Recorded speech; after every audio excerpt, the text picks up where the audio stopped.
ഇന്നത്തെ നമ്മുടെ recipe pineapple പുളിശ്ശേരിയാണ് കേട്ടോ. അപ്പോൾ അതിനായിട്ടൊരു ചെറിയ പൈനാപ്പിളാണ് എടുത്തത്. ഇത് ഇവിടെ വീട്ടിലുണ്ടായത് തന്നെയാണ്. ആദ്യം തന്നെ പൈനാപ്പിൾ നന്നായിട്ട് കഴുകിയിട്ട് അതിൻ്റെ മുള്ളിൽ ഇടയിലൊക്കെ അഴുക്ക് പോകാൻ ബ്രഷ് വെച്ചിട്ടൊന്ന് കഴുകിയാൽ മതി.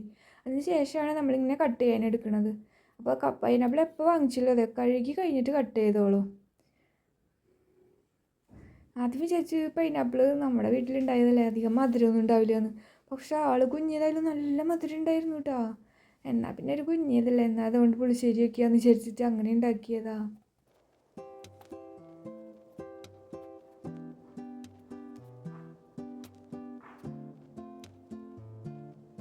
ഇനി ഇത് കട്ട് ചെയ്തിട്ട് നടുവിലുള്ള ആ കട്ടിയുള്ള ഭാഗമില്ലേ അത് കളയുക.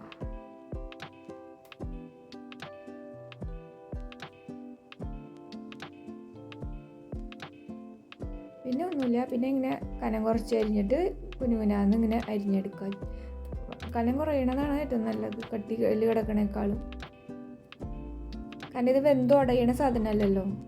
ഇത് ഇങ്ങനെ തന്നെ എത്ര വെന്താലും പൈനാപ്പിളിൻ്റെ കഷ്ണങ്ങളൊക്കെ ഇങ്ങനെ തന്നെ കിടക്കും.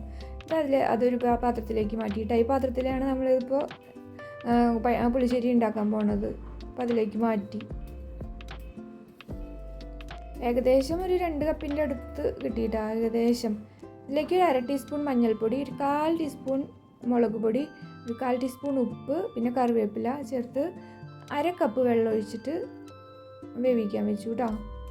കുറേ വെള്ളം ഒഴിക്കണ്ട, പൈനാപ്പിളിലും വെള്ളമുള്ളതല്ലേ. ഇനി തള വരുമ്പോൾ പിന്നെ സിമ്മിൽ വയ്ക്കുക.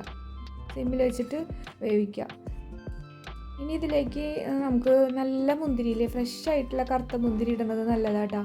അപ്പോൾ ഫ്രഷ് ആയിട്ടുള്ള കറുത്ത മുന്തിരി ഇല്ലാത്ത കാരണം ഇവിടെ ഉണക്ക മുന്തിരി ഉണ്ടായിരുന്നു. ഉണങ്ങിയ മുന്തിരി കറുത്തത് അതൊരു പിടി ഇട്ട് കൊടുത്തു കേട്ടോ. നല്ല ടേസ്റ്റ് ഉണ്ടാവും. കഴുകിയിട്ടാണ് ഇട്ട് കൊടുത്തത് കേട്ടോ. പിന്നെ അതിലേക്കൊരു അരപ്പ് വേണം. അതിന് 1 കപ്പ് നാളികേരം, 1/2 ടീസ്പൂൺ നല്ല ജീരകവും, ഒരു പച്ചമുളകും എടുത്തിട്ട് തൈര് ചേർത്തിട്ടാണ് അരയ്ക്കുന്നത് കേട്ടോ. അപ്പോൾ ഈ അരയ്ക്കാൻ പാകത്തിന് നാളികേരം എടുക്കുന്നത് അരയ്ക്കാൻ പാകത്തിനുള്ള തൈരാണ് ചേർത്തിരിക്കുന്നത്. അധികം പുളിയില്ലാത്ത തൈരായിരുന്നു കേട്ടോ ഇത്.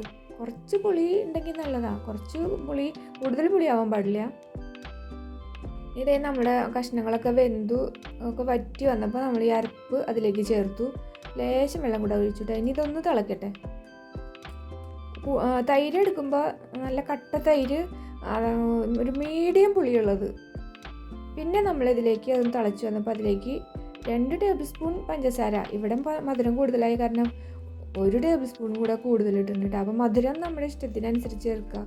എന്താ പറയുക, പുളിശ്ശേരിക്ക് നല്ല മധുരം കൂടുതലുണ്ടായാൽ നല്ല രസമുണ്ടാവും. അതുകൊണ്ട് മധുരം 2-3 ടേബിൾ സ്പൂൺ ഇട്ടു കേട്ടോ. ഇനി അതൊന്ന് കുറുകട്ടെ. നന്നായിട്ട് തിളച്ച് വറ്റുമ്പോൾ നമ്മുടെ കട്ട തൈര് 1 കപ്പ് എടുത്ത് ഒഴിച്ചു കേട്ടോ.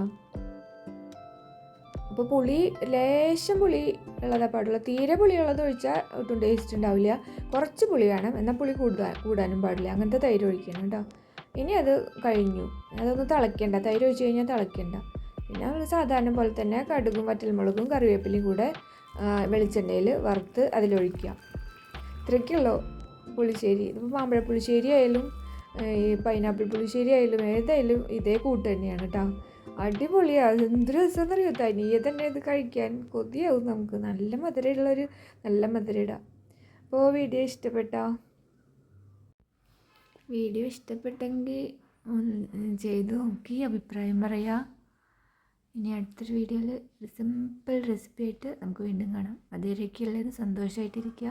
ബൈ.